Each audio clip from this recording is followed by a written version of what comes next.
Welcome into CBS News 24/7. I'm Juliette Goodrich. Here is a look at the four big headlines we're following at 4. The Dow surges on a Monday after the U.S. and China agree to lower tariffs for 90 days. Details on the breakthrough negotiations.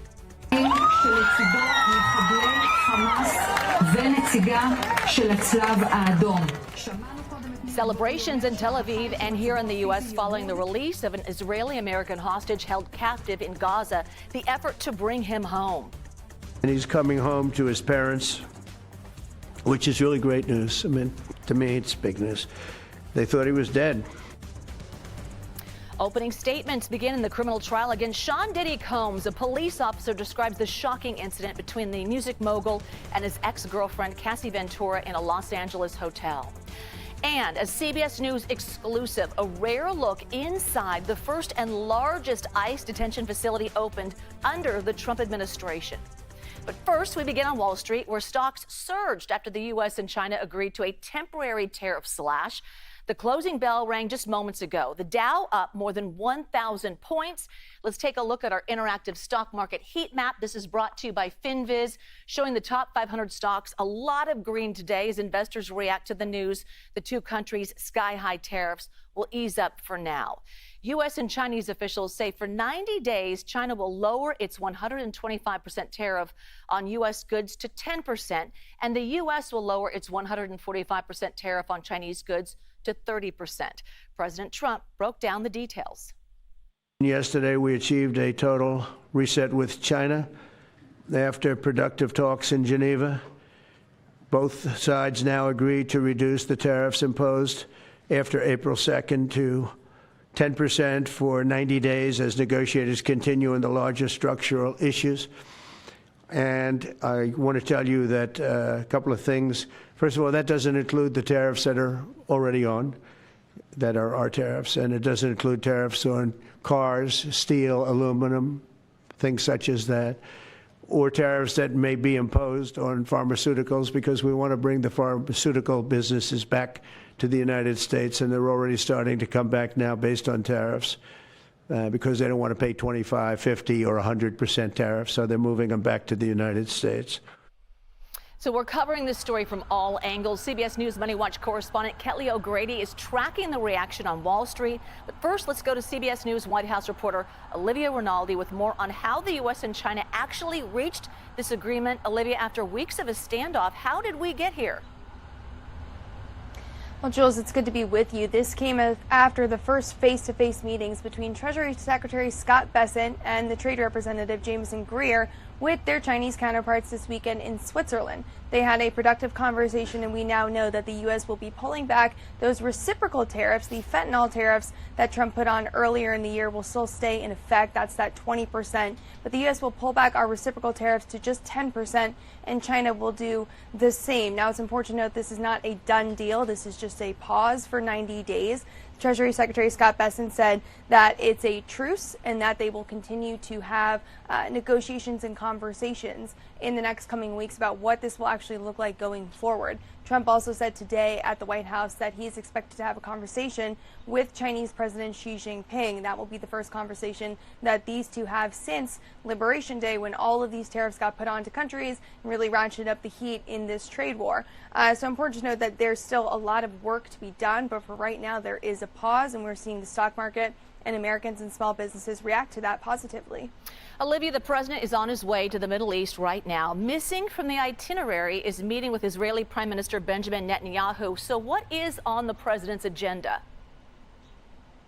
Well, this is the first major trip of his second administration. It's a 4-day trip. He'll be heading to Saudi Arabia, Qatar, and the United Arab Emirates. And while he's there, he's expected to meet not only with the leaders of those countries, but also significant business leaders as well, where the topic of conversation is going to be technology, artificial intelligence, AI, semiconductor chips, all of these things that are really crucial to the technology business. That's going to be top of line for those discussions. But you mentioned Prime Minister Benjamin Netanyahu. That is not a meeting that is on the books for this trip, although Trump remains in close conversation with his Israeli counterpart. The U.S. remains in close conversation with our Israeli counterparts about a ceasefire in Gaza, which is something that Trump would like to see happen, especially as he embarks on this trip.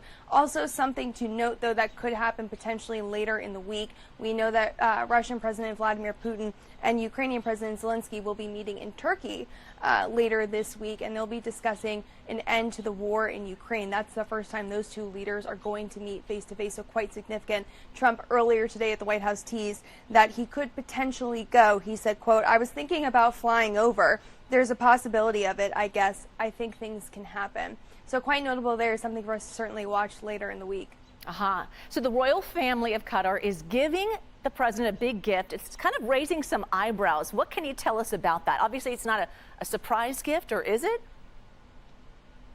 That's a good question about whether it's a surprise or not, but we did hear about this yesterday, that the Qatar government is going to gift Trump, or thinking about gifting Trump rather, a 747 to use as Air Force One. So that's a Boeing 747, big plane as that Trump could use. Now, Trump confirmed today that they are thinking about giving this to him as a gift, and he lamented that the Boeing Air Force One plane that he had commissioned several years ago during his first administration is not ready yet. It's taking them a lot of time with significant delays to get a new plane. The current Air Force One is about 40 years old, so it's in need of a lot of repair a lot of the time. That's a lot longer than the shelf life of normal planes. And of course, Air Force One comes with, not just flying the president around, but it comes with capabilities to protect the president from nuclear war, from other wars, from detection, from pathogens, from anything that could impact the president in the seat of the United States. So it's more than just a plane. There's a lot that goes into it. But Trump today confirmed that they are thinking about giving it to him as a gift. He went on to call it a very nice gesture, and he said he would be a, quote, stupid person to not want a free plane because the U.S. gives out free things all the time. So that's what he said. Caroline Leavitt this morning on Fox News said that they're still working out the legal details of it specifically, but she also said that any donation to this government is always done in full compliance with the law. So Juliet, something to watch clearly as Trump is going to be heading to Qatar later this week. A big gift. All right. Olivia Rinaldi. Olivia, thank you. Let's bring in CBS News Money Watch correspondent Kelly O'Grady to talk about how investors are reacting to the breakthrough tariff agreement between the U.S. and China. So walk us through the markets and what's happening on this Monday. Hi there to you. Hey there, Jules. Well, look, I mean, you can see it with all the green on the screen when you were looking at the FinViz tracker there. Investors were excited. The fact that this came out of just one weekend of negotiations, every investor that I talked to early this morning when that news broke and I was on the phone making calls said, wow, we did not expect something of this magnitude. We didn't expect to go down to a 30% tariff. So there's a lot of optimism around how quickly this happened and what this means for momentum with China, but also all of these other trade deals that are in the works, according to the White House. That being said, two things that I want to highlight. One, the interest rate tracker in terms of what the markets think when we will get a next interest rate cut went from July to September after that news broke this morning. And so that gives you a sense that there is still so much uncertainty that the market now thinks that we will not get any interest rate relief for American consumers and businesses until September. So that's something to keep your eye on because the markets tend to not love when we don't get interest rate cuts. And then the second thing is I talked to a lot of investors and I posed the question, well, do you believe that we are going to be able to reach a deal at the end of 90 days, that we are going to have something meaningful while this is all on pause? And what I also heard was, well, deals take time. And we have seen over a year it took during the first Trump administration to come to a deal with China. And in fact, there was a similar pause in the trade war that then a few weeks later, it went back to just tit for tat retaliation. So investors are optimistic, but also history has taught us that we have been here before and we went back on the roller coaster, Jules. Yes, we're hearing temporary agreement. So then what are you hearing from businesses about the temporary agreement? So for some, there's some excitement that maybe this is going to lead to 30% in the long run or even less. But a lot of the folks that I'm talking to are saying, well, I'm planning for 3 months down the road, 4 months down the road. I spoke to one business in particular that is looking at her holiday inventory orders. They would be coming across the border after that 90-day pause is set to go up. And so she told me, I'm just not in a position where I can predict what the tariff situation is going to look like in August. And I don't want to be on the hook for something along the lines of 145% tariff, which we just had recently. So there's a lot of uncertainty about how to navigate this. Again, some optimism, but a lot of these businesses, especially small ones, are looking at the situation and going, there's just not enough clarity for me to commit to any sort of long-term product ordering, Jules. Boy, isn't that the truth? All right, Kelly O'Grady. Kelly, thank you. A new twist into the legal fight between Justin Baldoni and Blake Lively. Why Taylor Swift is being dragged in and how the pop star is firing back. Next. You are watching CBS News 24/7.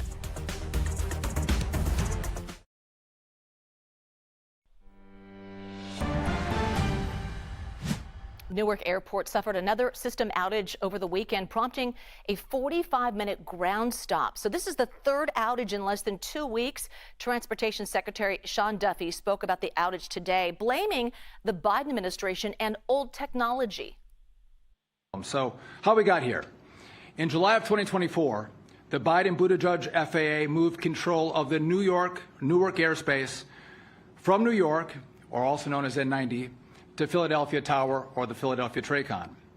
As part of the move, the STARS system that processes radar data for Newark remained based in New York, so they didn't move it from New York down to Philly, where the controllers would be. Redundant and diverse telecommunication line feeds this data from New York to Philadelphia TRACON, where controllers handle New York arrivals and departures. The Biden-Buttigieg FAA bungled this move without properly hardening the telecom lines feeding the data, which was already well known to be error-prone.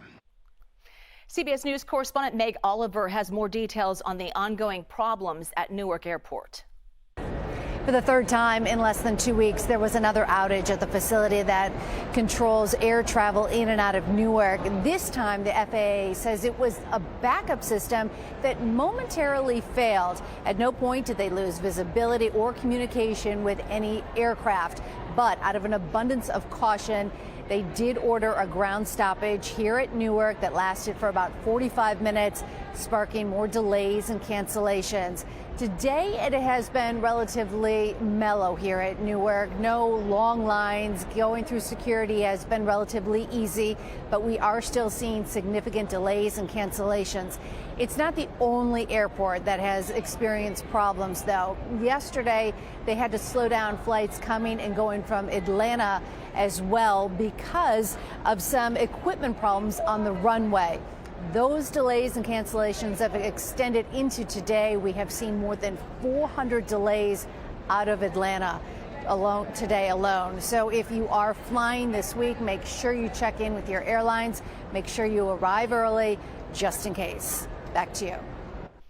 And to New York now, where Sean Diddy Combs' mother arrives at court for her son's sex trafficking trial.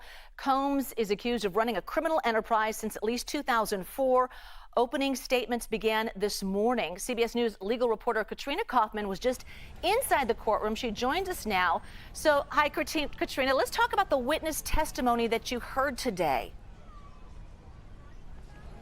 So I'd say a theme of this witness testimony has been that it is rather graphic. We've heard from two people so far. One is a security guard who was at the Intercontinental Hotel back in 2016, where there is a surveillance video where you can see Sean Combs. He appears to be assaulting Cassie Ventura. That video has now been shown to the jury multiple times today as they went over his testimony and every detail of that encounter, how the security guard was informed that there was a woman in distress on the 6th floor, the scene that he saw when he got there. He also said that Sean Combs tried to give him money. He called it what looked like a bribe to try to keep him quiet about the incident. We then heard from a male escort who is still finishing his testimony.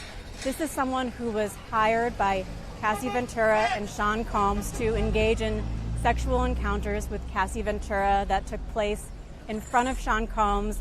Most of it is too graphic to talk about on television, but there was a lot of talk about baby oil and lube in there. Also with Sean Combs' family sitting right behind him during all of this. Yeah, it is graphic conversation there. How are the two different sides framing this case? So with their opening arguments, we saw two very different stories being told by the government and the defense. The government says that Sean Combs ran his company as a criminal enterprise, that there were bodyguards and high-ranking employees who were helping him to commit crimes that included sex trafficking, kidnapping, arson. We learned about two women who are going to be at the heart of this case: Cassie Ventura, an ex-girlfriend of Sean Combs, and then another ex-girlfriend who they referred to as Jane. The defense, on the other hand, is acknowledging Sean Combs' flaws. They say that he's guilty of assault, that he's guilty of domestic violence, that he does, in fact, have a bad temper. But what his attorney said was that sex trafficking is not domestic violence. These are different things. These are not the things that he is being charged with, and he is not guilty of racketeering or the other crimes that he has been accused of here. All right, Katrina Kaufman. Katrina, thank you. Now to the ongoing legal battle between Blake Lively and Justin Baldoni, stars of the film It Ends With Us. An attorney for Baldoni subpoenaed pop star Taylor Swift as a witness in this case. A spokesperson for Swift says she never went on set, calling the subpoena tabloid clickbait.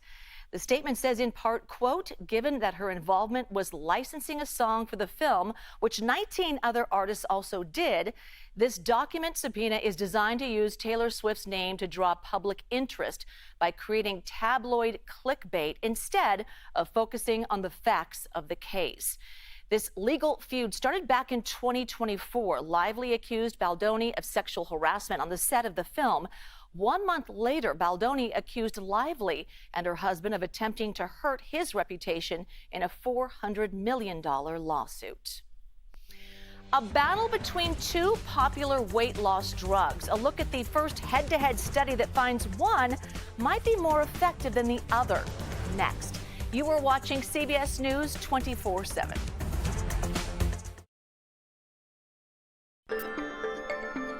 President Donald Trump signing an executive order aimed at lowering the cost of prescription drugs. Trump set a 30-day deadline for drug makers to lower drug prices and asked his top health officials to meet with pharmaceutical companies to broker a deal.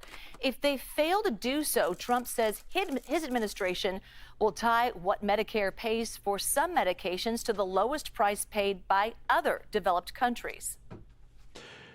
Some prescription drug and pharmaceutical prices will be reduced almost immediately by 50 to 80 to 90%. Big Pharma will either abide by this principle voluntarily or will use the power of the federal government to ensure that we are paying the same price as other countries. The courts blocked a similar plan that Trump tried to implement during his first administration. The first head-to-head trial comparing two popular medications used for weight loss shows patients lost more weight on Zepbound than on Wegovy. CBS News correspondent Christian Benavides has more. The use of injectable weight loss drugs has skyrocketed, with at least 1 in 8 U.S. adults reporting use, according to a 2024 KFF survey. Now new research shows tirzepatide, or Zepbound, showed superior weight loss over semaglutide, or Wegovy. After 72 weeks, patients on tirzepatide lost about 20% of their body weight. Patients on semaglutide lost about 14%. And that translates to about a difference of 8 pounds on average between the two drugs. Now, it is important to note that this study was funded by Lilly, which makes tirzepatide. So you always need to take that with a grain of salt. About 40% of adults are obese, according to the CDC. That means more than 100 million adults with obesity in the U.S.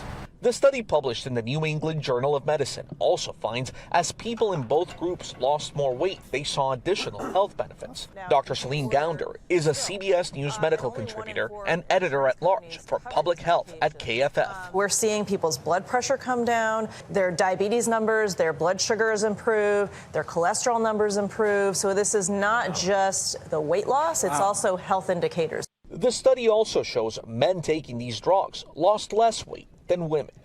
Cristian Benavides, CBS News, Miami. A chaotic scene at an annual festival in Maryland. New body cam video shows a woman driving through the barriers into a crowded street. This all happening just hours after a propane explosion rocked the same event. Stop. You cannot move this. I'm telling you right now. Oh, I gotta go to work. What do you want me to do? So video shows the woman pulling down caution tape at a roadblock and arguing with a Laurel police officer. The woman then drives through the barriers. Stop your car. Stop. Excuse me. Stop. Excuse me, y'all. And there's a lady running down the street now in a BMW. Stop. The woman is facing several charges. Saturday's festival was also delayed earlier that day because of a tank explosion. Officials say it happened when a vendor was setting up for the festival. One person suffered minor injuries. Jumping the map now to New Jersey, where 2 people are dead after a house explosion. There's video from the scene. It shows flames shooting out of the home yesterday morning in Washington Township. The blast jolting neighbors out of bed. Officials believe it wasn't an accident, but say there is no threat to the community. No one else was hurt.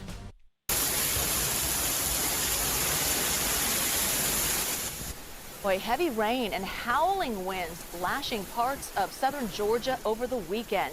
The video was taken by a local business owner in the city of Douglas. So now let's go to meteorologist Zoe Mintz, who's in our studio now to talk about the heavy rain in that particular area and then what's happening across the globe. Heavy rain, and about 7 to 9 inches of it fell across Georgia and parts of South Carolina just over the past 24 hours. So you can imagine the amount of flooding that is currently taking place, and that rain is currently going on again across the southeast, and it's only going to continue over the next 24 to 48 hours. Like I said, anywhere from 6 to 9 inches fell across parts of Georgia, South Carolina, Alabama, and this strong line of showers and maybe even a few thunderstorms that could include the potential for an isolated tornado or two is going to persist this afternoon and evening. That's why we do have an excessive rainfall outlook at level 2 and 3 out of 4. Likely going to be seeing an additional 2 to 4 inches of rain as the system makes its way across the northeast again tonight and into tomorrow. So do expect an additional couple of inches of rain, but that storm system will be quickly moving out of the southeast. However, you notice quite a lot of watches and warnings taking place. Yes, there are flood alerts and there are flood advisories, but the areas in pink across the northern parts of the country, these are fire alerts. There is very high fire danger and extremely hot temperatures for this time of year that's building across the central United States. This huge ridge of high pressure is allowing those high temperatures to get into the upper 90s to near triple digits across the Dakotas. The Dakotas are hotter than parts of New Mexico today. So yes, that just lets you know how hot it is. Record-breaking high temperatures are likely this afternoon across a lot of the central United States, from Nebraska all the way up to North and South Dakota. Temperatures for this time of year anywhere from 15 to 30 degrees above normal, which is why not only going to be looking at record-breaking high temperatures, but increased fire danger for this time of year all across the Dakotas and into Nebraska. By tomorrow, yes, there is still that high fire danger, but it's also high across the desert Southwest. So a tale of 2 very different weather stories from the eastern part of the United States, looking at flash flooding threats, and the West Coast looking at that fire danger. Back to you. All right, Zoe, thank you. On to Hawaii's Kilauea volcano, putting on another spectacular show. Look at that. Take a look at all the video we have. The volcano spewed lava up to 500 feet in the air. Kilauea is one of the world's most active volcanoes. All right, now on to a wild story out of New Zealand. Apparently, some of the world's largest snails lay eggs out of their necks. The rare moment was even captured on video. Check it out. This is a snail laying an egg from its neck. What is it gonna do? Is it just gonna go bloop?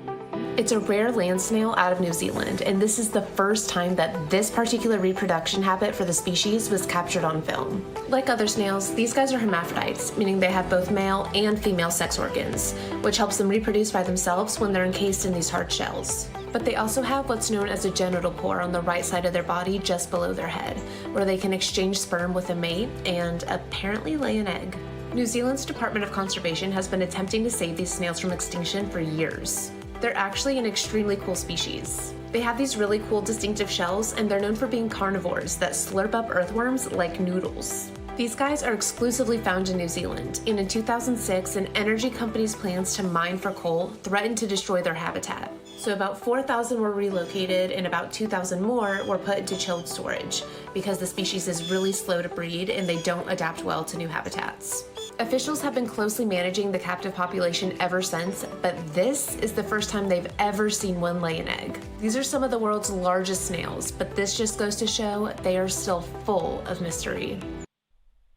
And for more new videos like this, a little crazy, definitely educational and informative, you can follow us on social media at the handle CBS News.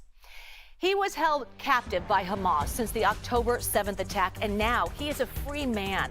The effort to bring an American Israeli soldier back home. That's next.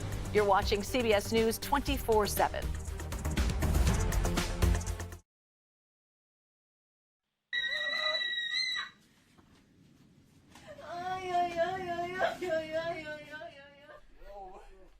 Breaking news, released Israeli-American hostage Idan Alexander has been reunited with his family. So here is brand new video of him hugging his mother, father, and brother.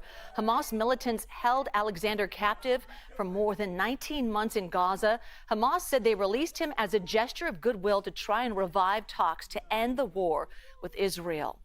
The first group of white South Africans granted refugee status arrived in the United States today.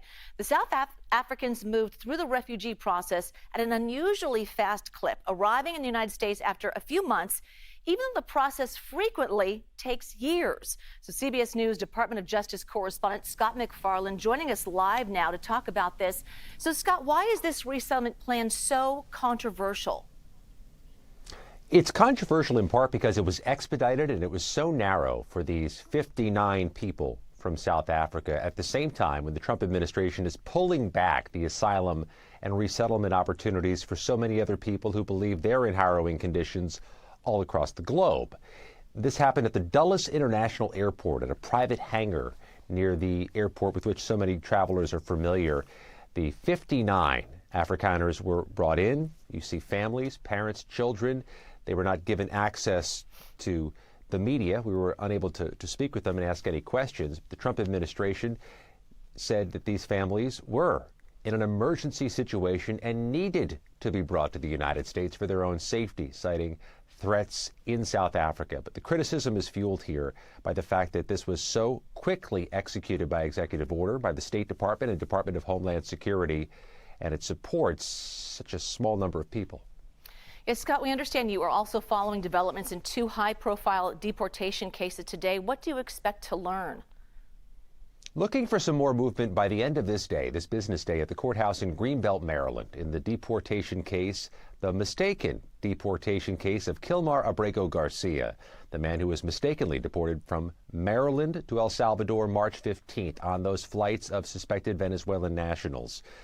The judge in that case, who weeks ago ordered the return of Abrego Garcia, has ordered the Trump administration to provide new information, new answers about his status, about his prospective return, and about how his conditions are in El Salvador. We know the administration is trying to cite state secrets to withhold information, arguing that Abrego Garcia is now in Salvadoran custody. The judge wants to hear arguments about that as well, and we could get those arguments, a little clarity on what happens next by the end of this day. Okay, so let's talk about Fox News personality Jeanine Pirro, Trump's interim U.S. attorney for Washington, D.C. What's the timing on this?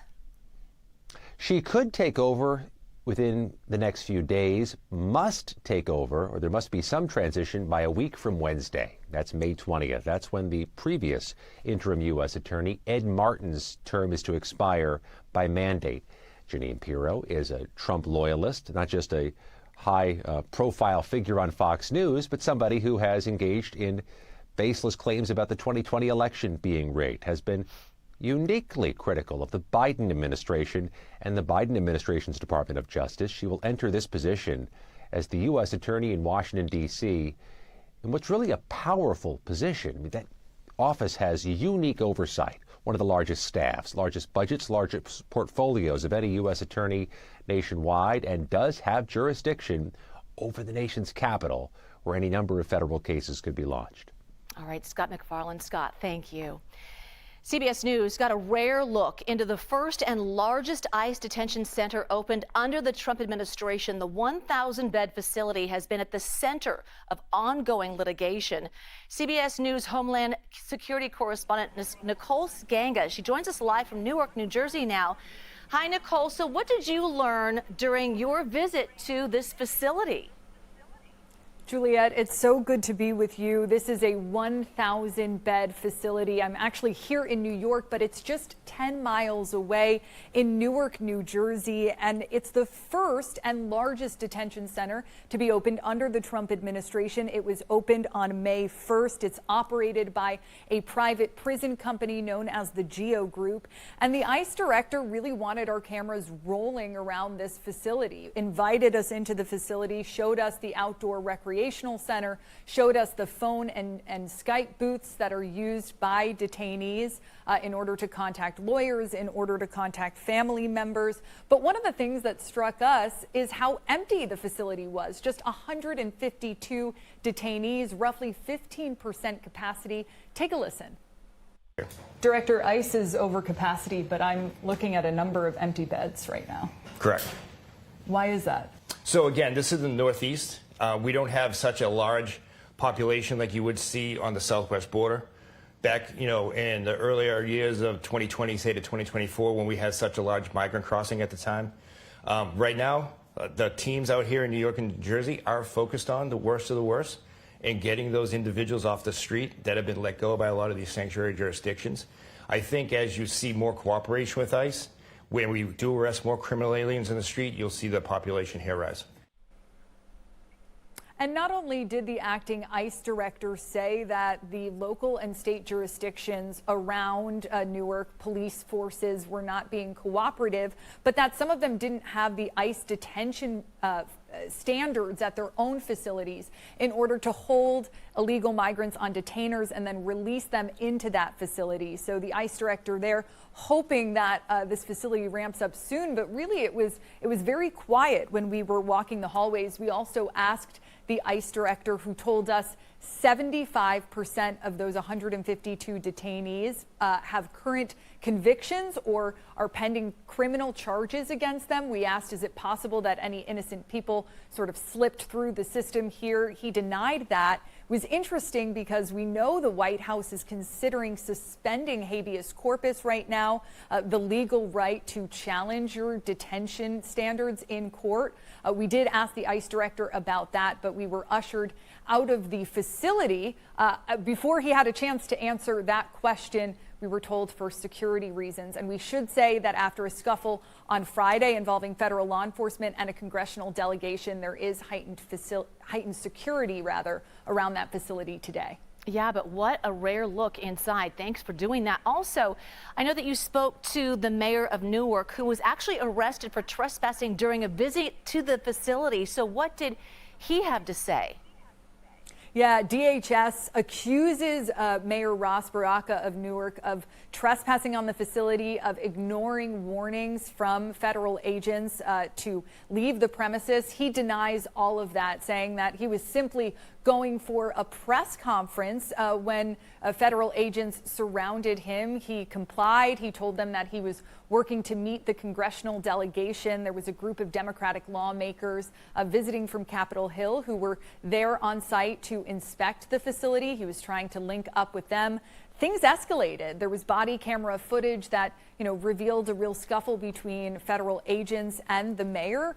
The mayor said he worked to comply with federal law enforcement and was actually ultimately arrested on public property.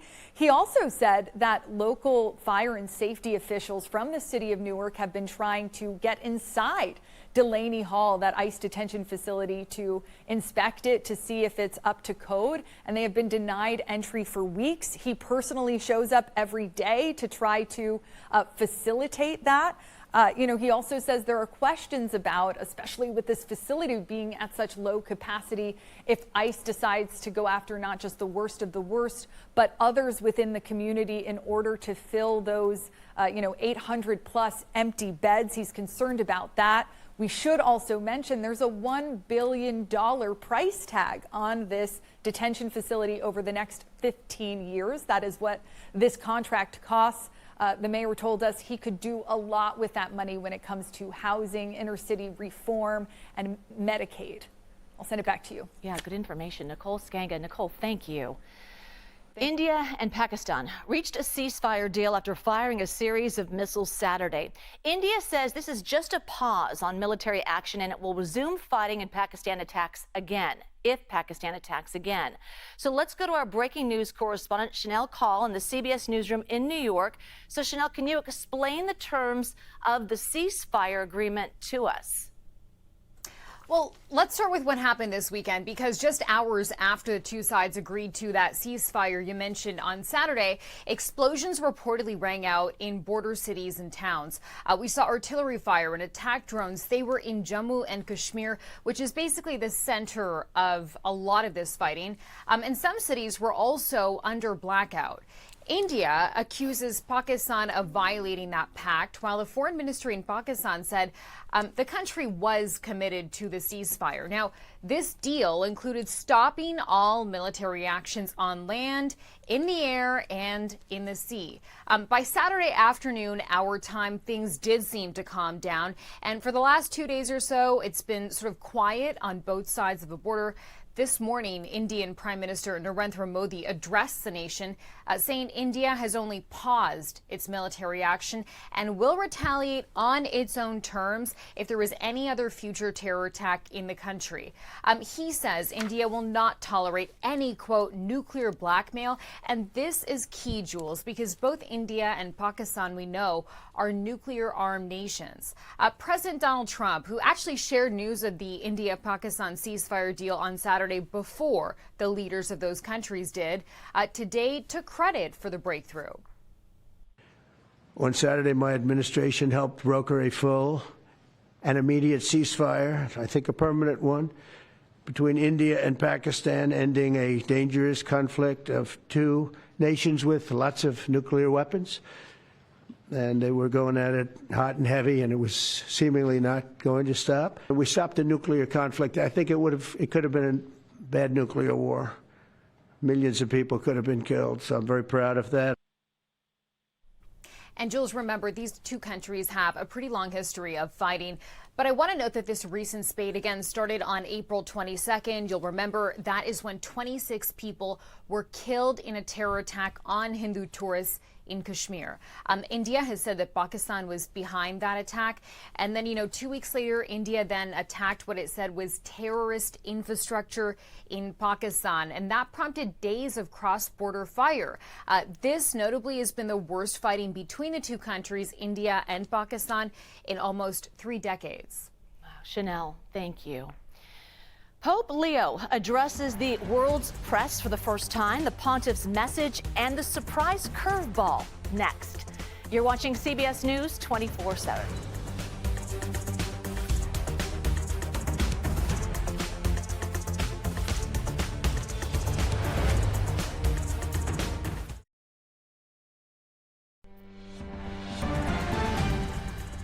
News we're following around the world. 15 people are dead after Israeli strikes on Gaza hit a school housing displaced families. The Israeli military says it's looking into the report. Meanwhile, Hamas released Israeli-American hostage Idan Alexander this afternoon. Israel and Hamas paused fighting to allow for his safe passage. President Trump is expressing doubt that Ukraine and Russia will reach a ceasefire deal. In a Truth Social post, President Trump and Russian President Vladimir Putin didn't want a ceasefire agreement, but wanted to meet on Thursday in Turkey. Ukrainian President Vladimir Zelensky called Russia's offer of direct talks a positive sign, but insists Putin must agree to a ceasefire first. Pope Leo XIV met with journalists today in the first press briefing of his papacy, opening with a joke and ending with a blessing. CBS News foreign correspondent Chris Livesay has the story from Rome. Thousands of reporters rose to their feet to welcome Pope Leo XIV in his first audience with the global media. Buongiorno. The world's only U.S.-born pontiff spoke in Italian, but broke the ice in English with a touch of humor. They say when they clap at the beginning, it doesn't matter much. If you're still awake at the end and you still want to applaud, thank you very much. Pope Leo called for the release of jailed journalists Giornalisti incarcerati and said free speech and the media are a precious gift. The 69-year-old took time to shake hands, share smiles, and even sign a baseball in a nod to his Chicago roots and love for sports. Over the weekend, Pope Leo gave his first Sunday message here in St. Peter's Square, diving straight into global conflicts that he'll face as pontiff.